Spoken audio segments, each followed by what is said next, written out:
Pues los medios en Cataluña, la televisión oficial ayer y antes de ayer, bueno, mejor dicho, el martes y miércoles emitían un especial sobre la vida de Companys. Hemos visto, ¿quieren ver ustedes al cabeza de lista de Juntos por el Sí o por el 3%, Junts pel Sí o como quieran ustedes llamarle, al señor Romeva, diciendo que lo que le está ocurriendo a Artur Mas es absolutamente equivalente con el fusilamiento de Lluís Companys? Ahora van a verlo. Hemos venido a acompañar al presidente Mas.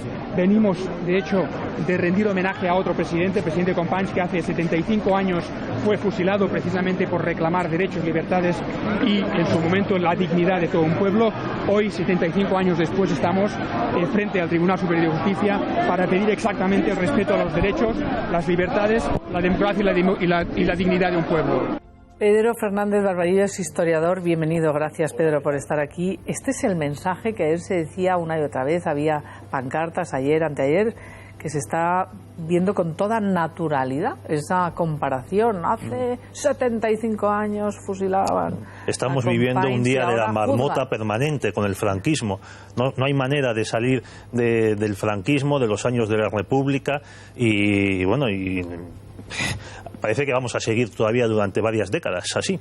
Pero estamos ante una mentira detrás de otra, y ya no solo franquismo, sino manipulación, tergiversación de la historia donde las haya, ¿no? Este mito Companys, no por hablar del documental, sino esa equivalencia entre han juzgado al defensor del Estado catalán y ahora juzgan al siguiente líder del Estado catalán, no nos dejan ser un país. Esto yo creo que en las escuelas ya es el día a día en Cataluña, ¿no? Pues creo que Companys tiene bustos, estelas, estatuas, calles, prácticamente en todos los pueblos de Cataluña. Se le considera un mártir y la verdad es que no lo es. Si miramos y estudiamos lo que fue el gobierno de Companys y de Esquerra en los años 30, es cualquier cosa menos admirable. Es más bien lo contrario, es siniestro a más no poder. Hay que recordar que Companys es juzgado por primera vez en el año 35 por sublevación contra la Constitución de la República Española que él había jurado defender y hacer cumplir, él como representante del Estado en Cataluña, y contra un gobierno parlamentario de centro-derecha salido de unas elecciones libres organizadas por un gobierno de centro-izquierda en noviembre del 33. Sí. El señor, el 6 de octubre, en connivencia con la UGT, el PSOE, el PC, se subleva contra ese gobierno de centro-derecha presidido por Alejandro Lerroux, además un republicano veterano, y proclama el Estado catalán dentro de la República Federal Española. Entonces eso es inmediatamente reprimido por las fuerzas militares dirigidas por el general Domingo Batet, que era catalán y que luego fue fusilado en el año 36 por el bando nacional. Y en esa represión pues mueren 1,5 de personas, una veintena. En toda España, por esta gracia de la Revolución del 34, pues mueren 1.200 personas.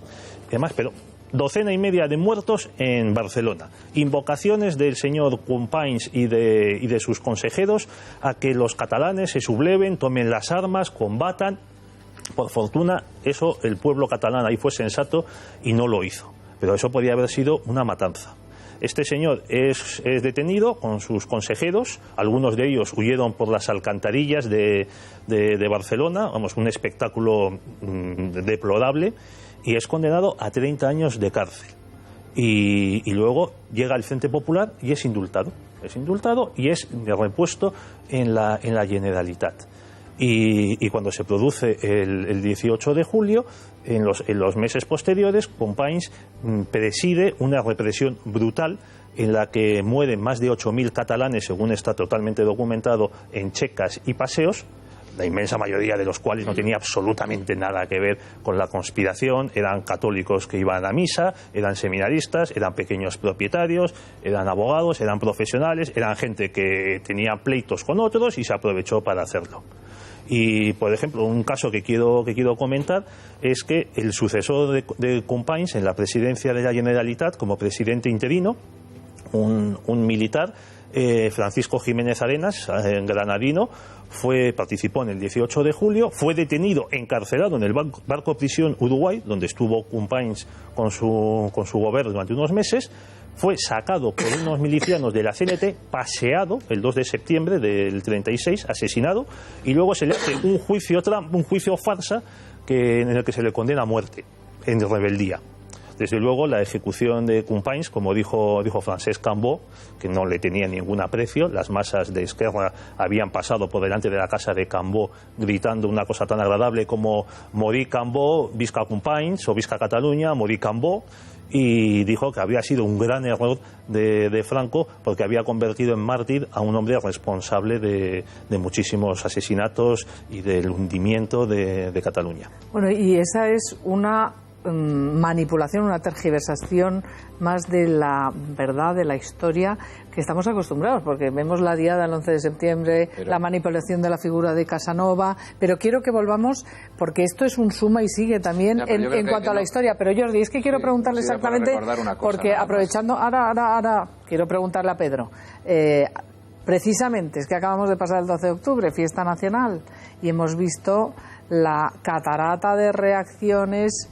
anti-españoles por parte de, por ejemplo, Ada Colau, por parte, por ejemplo, de Kichi, de los alcaldes podemitas, diciendo barbaridades sobre los conquistadores españoles, la vergüenza que sienten de, ahí lo tienen ustedes, el tuit de Ada Colau, vergüenza de Estado aquel que celebra un genocidio y encima con un desfile militar que cuesta 800.000 euros. Eso decía Ada Colau, ¿perdona? Analfabeta. Eso decía Ada Colau, analfabeta. Lo digo yo. Chencho Arias, y miren, Kichi, José Manuel González Kichi, nunca descubrimos América, fíjense, masacramos y sometimos un continente y sus culturas en nombre de Dios.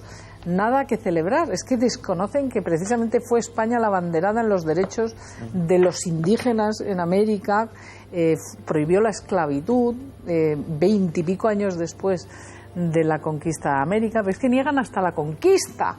Bueno, hay unos historiadores en Cataluña que dicen que Colón sí conquistó, pero es que fue catalán, claro. O sea, sí, es un poco contradictorio. Es decir, no te gusta la conquista y el descubrimiento de América, pero dices que Colón era catalán. O sea, ¿en qué quedamos? Estamos al plato y a las tajadas. Entonces, luego además que fue un mestizaje, o sea, que vamos, aquello de la... Que no hubo genocidio porque aquí está la prueba del mestizaje. En Europa no mataban a la gente ni nada. No, en Europa, pero bueno, o sea, el mayor pueblo esclavista en el mundo ha sido el pueblo árabe, han sido los árabes. A lo largo de toda la Edad Media, como estaban entre Europa y África, ellos son los que hacían el intercambio de esclavos. Y también era muy habitual que se hiciesen invasiones de árabes y de turcos a Europa para secuestrar cristianos y convertirlos en esclavos. Por ejemplo, si vamos por la costa de todo el levante español, desde Cádiz hasta Barcelona y Baleares, pues están las famosas atalayas que estaban en la costa para avisar de que venían los bereberes a secuestrar y saquear pueblos enteros. Cervantes fue un esclavo en Argel. Sí, efectivamente. Cervantes fue un esclavo en Argel, que tuvo que ser comprado por unos frailes porque había sido sometido a esclavitud. Pero si es que además que estar contando la historia del bueno, pero es que el problema viene de lo que viene, Carmen, de la educación, de ceder la educación. Es muy cansino enseñar a indocumentados la historia. Bueno, es que además, Carmen, que esto lo diga el alcalde de Cádiz cuando perdón, un momento. Cuando Cádiz se enriquece y se hace una ciudad cosmopolita gracias al comercio de Indias. O sea, era el puerto al que llegaban los convoyes y los galeones españoles. Y también quiero insistir que gracias a las leyes de Burgos de 1512, el indio se convierte por primera vez en sujeto de derechos. Aparte de que se regula la primera baja maternal de la historia, como he dicho en un artículo que se ha citado mucho. Hubo abusos, hubo matanzas. Se mataban también mucho los indios entre sí. Claro. Cortés y Pizarro pueden conquistar dos imperios descomunales, cruelísimos, pero descomunales, precisamente porque cuentan con el apoyo de los que estaban oprimidos por aztecas y por incas. O sea, porque los españoles eran 500 en el caso de Cortés y creo que 200 en el caso de Pizarro. O sea, que contemos las cosas como son. Pero este es el único país donde se sigue fustigando a sí mismo. La única ventaja de estos exabruptos es la reacción que ha habido. O sea, que hemos podido, la parte sana de la sociedad española pues siquiera ha defendido la verdad histórica, nada más. Una verdad histórica que además es que acumula tanto odio que a mí me produce una tristeza gigantesca. Y me refiero, obviamente, a este actor, no sé si cubano o español o qué es, pero Willy Toledo, donde vamos a ver las cosas... Cubano, ojalá fuera cubano y se quedara allí. Se quedara en Cuba. Yo quiero decir algo. Antes de Willy Toledo, no, vamos a escucharlo porque hoy estamos precisamente haciendo esa pregunta. Por supuesto, vamos a escuchar lo que ha dicho Willy Toledo, locutado, porque era en una entrevista. Primero escribió una serie de colitis mentales, porque tiene derretido el seso, yo creo, y ahora, cuando ha sido preguntado por un medio en Zaragoza, oiga usted, pero estas barbaridades que ha hecho usted de la Virgen del Pilar, pero usted se mantiene, vean lo que dice. Tal vez sí, porque estaba hablando de un día, el 12 de octubre, en el que se celebra y cabe todo lo más rancio, lo más oscuro, lo más reaccionario de nuestra cultura patria, la invasión y el saqueo de América, el asesinato de millones de seres humanos, su conversión religiosa a la fuerza. Seguro que a muchos los torturaron en nombre, por ejemplo, de la Virgen del Pilar.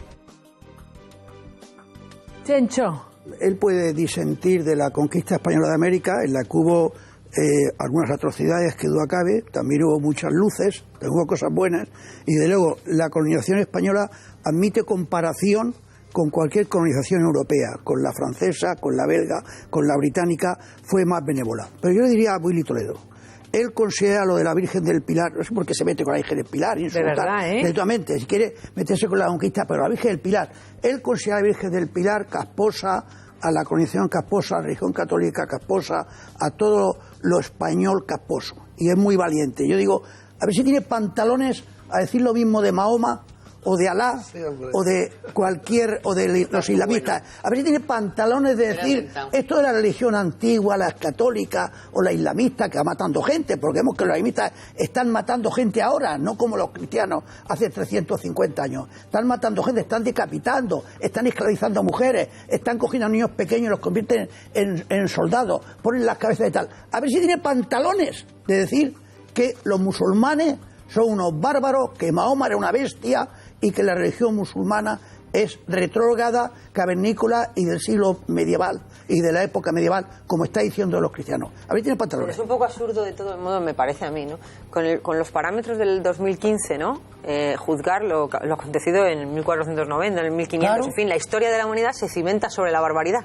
Es que ha salido el alcalde de Cádiz quejándose, y digo yo que cuando los gaditanos expulsaron a los franceses no lo hicieron con besos en los morros, sino matándolos si podían, ¿no? Porque era matar o morir. Pero quiero decir que hoy, afortunadamente, tengamos otros parámetros, no nos tiene que cegar para analizar la historia de la humanidad con los parámetros de hoy, que evidentemente son los que son. Y lo que pasa con los me vais a perder la última, a lo que tú has dicho. Y lo que pasa en la mayoría de lo que está pasando en el mundo musulmán hoy es que ellos siguen en la Edad Media y sus parámetros son los de la Edad Media. No todos. Pero a mí lo que me preocupa, Miguel Ángel, es cuando se quiere revisar la historia y esa historia además se inculca en los niños y se convierte, ya vemos en el País Vasco lo que ha pasado, cómo se reescribe la historia, con las víctimas, con los verdugos, en Cataluña, cómo se está enseñando en las escuelas en Cataluña, y a eso se suma Andalucía ahora, que quiere introducir la memoria histórica como obligatoria, la memoria histórica de Zapatero,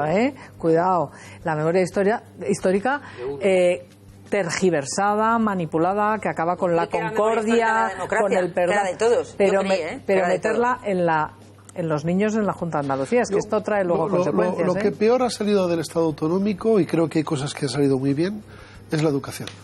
Esto se ha hecho mal.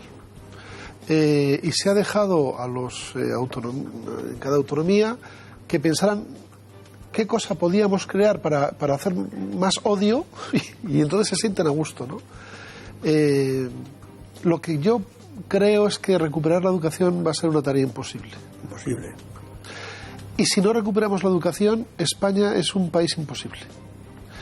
Y aquí está, creo, el meollo de la cuestión para pensar en los años venideros. Pujol, con el que no estoy de acuerdo en casi nada, pero que tonto no era, lo primero que dijo fue: dame a mí la educación. Claro. Y ya adoctrinaré yo a los míos. Consecuencia de haberle dado a Pujol la educación, lo que España estamos viendo roba, ahora. y lo que sabemos. Que ayer escuché a algún fiscal y algún juez, y como todos, ¿no? Y vamos a ver, o sea, el haberle dado a las autonomías la justicia también fue un error garrafal. Bueno, garrafal. Porque antes nos decía el diputado del PP. Ahora vamos otra vez con él. Nos decía que la justicia es igual para todos y que tiene que estar ahí, y resulta que no hicieron ayer nada, ni la Consejería de Justicia ni el Tribunal Superior de Justicia de Cataluña, porque esas imágenes no sucedieron. Bueno, gracias a Pedro Fernández Barbadillo. ¿Me permites decir simplemente conclusión? Otra mentira que dice Willy Toledo, que se forzaba la conversión de los indios? Es mentira. Los indios solo se convertían si querían. Eso no es verdad. Eso Mira, incluso en el siglo XVIII había, en el siglo XVIII había indios paganos. Escúchame, los indios no estaban sujetos a la Inquisición. Los dominicos en 1511, discurso que provocó un gran conflicto. Y decían lo siguiente: que las leyes de la religión están por encima de las leyes de los particulares y del Estado, que no existen diferencias raciales entre los ojos de Dios, y que la esclavitud y la inservidumbre son ilícitas, y que se debía restituir a los indios su libertad y bienes, y que se debía convertir a los indios al cristianismo con el ejemplo. Eso decían los dominicos. ¿Con el ejemplo? No con la obligación. Con el ejemplo. Oye, de que no se hacía. A ver, Jordi. Ese debate existe, y ese debate existe, y lo debemos de conocer. O sea, que tampoco podemos decir... Yo no digo que no se conozca. Todo lo que hizo España en América es fantástico. Que nadie lo ha dicho. Es que hay una parte oscura. Y está Fray Bartolomé de las Casas, está todo esto, y eso hay que discutirlo, y lo debemos de saber todos. La misma corona y la misma iglesia da instrucciones de que no se obligue a los indios a ser bautizados si no lo piden. Se hizo durante mucho tiempo, y hubo esclavos. No se hacía durante mucho tiempo. Gracias, Pedro, pero es que no nos queda tiempo y tenemos que hablar de muchas cosas. Gracias, Pedro Fernández Barbadillo. Otro día vamos a